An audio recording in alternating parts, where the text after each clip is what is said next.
Salutations, respected viewers. This is George from Ireland.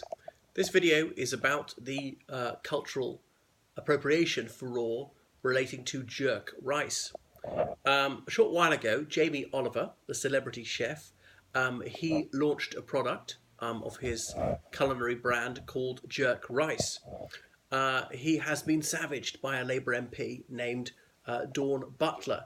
Now, Miss Butler has previous in terms of race baiting, accusing the Prime Minister, Theresa May, of being personally racist because of the Windrush immigrants not getting their permanent residency sorted promptly. So Dawn Butler is the sort of person who likes to say that well nigh all is racialist and bangs on with this bogus concept of institutional racism.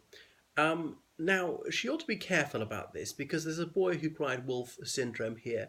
If you false accuse people of racism a lot, then you will no longer be believed even when your accusations are true. It shows Miss Butler's stupidity, dishonest and malice that she should be in such a tizzy over jerk rice. And she said there is no such thing as jerk rice. Well, things can change. We innovate. Windrush would be an example of this. We can improve by changing on many occasions. So she is one of the permanently indignant. Imitation is flattery, so they say. And as Jamie Oliver, who's white, who's got no Caribbean ancestry, as far as I know, wishes to copy a type style of cooking which was invented in the Antilles, well, this should be seen as a compliment. Look how far we have to come. If jerk rice is all we've got to complain about, then race relations are wonderful. So with this jerk rice, he's getting it a bit wrong, so I'm told. There's only such a thing as jerk chicken. Now, I have been to Jamaica and a few other Caribbean countries, and I have supped upon chicken there. Was I dining on jerk chicken? I'm not sure, actually. I don't know what it is, and I don't really care. It's not terribly important. But we can pick and mix our cultures, and likewise in the kitchen, we innovate. We take a bit of this ingredient and that thing, and we come up with a new style. There's coronation chicken, for example, invented in 1953 for the Queen's coronation. So what is cultural appropriation? Well, I suppose it's borrowing from another culture, but I think especially people do it in a less than respectful fashion. That's what some people complain about. People often get it a bit wrong when they adopt tropes from other cultures. For instance, St. Patrick's Day parades in the United States, these men are invariably wearing Scots kilts, not Irish kilts. So they're getting a little bit wrong, but Irish culture is not that strict. We almost never wear kilts anyway. And yes, we have a lot in common with Scotland. Dare I say, we have a great deal in common with England. That's heresy. But anyway, so we learn from each other. Cultures are not hermetically sealed. Oddly, Dawn Butler, she seems to have echoed the sentiments of Tucker Carlson, this white supremacist American shock jock on tacos, saying tacos are not Mexican, they're American, they're my tacos. Well, he's been such an ignoramus, not realizing it's something that's borrowed from Mexico.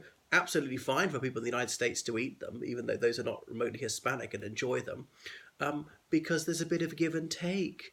We learn from other cultures, other parts of the world. It's impossible to strictly define what one culture is and set up some sort of cordon sanitaire between one culture and another. Yes, we can borrow from other cultures as they borrow from ours. And it's not absolutely clear where things originated. It doesn't even matter. Jamie Oliver's got his other brand of restaurants, Jamie's Italian. Nobody seems to throw a tantrum over him emulating Italian cuisine.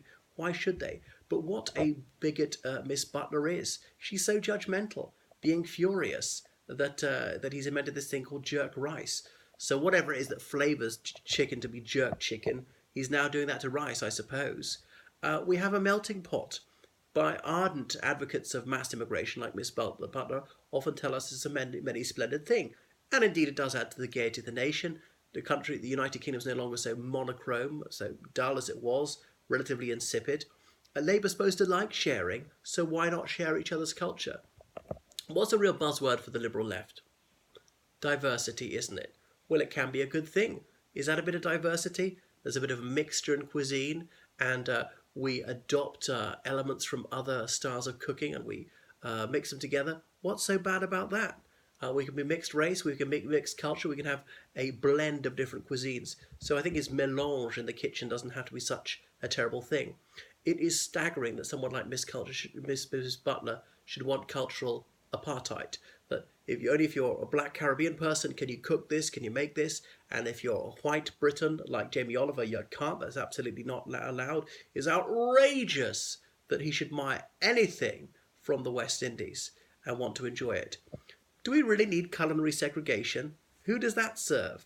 I mean, it's preposterous. Cultures are not preserved in aspic. They're not kept the same for all time. They evolve, they develop. As I say, we transmit cultural influences, we absorb cultural influences, and we are much richer for it. This is part of life's splendid tapestry. And so that is the way forward.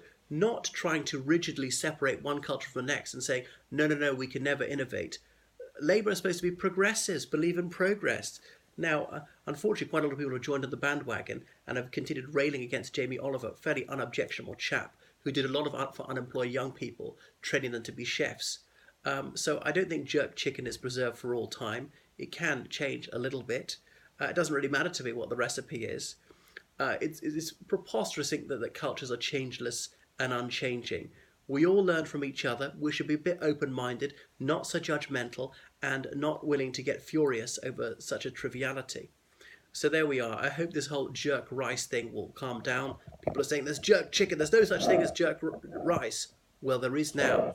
But by the way, Jamie, if you're marketing this product in America, I would suggest you change the name to something other than jerk.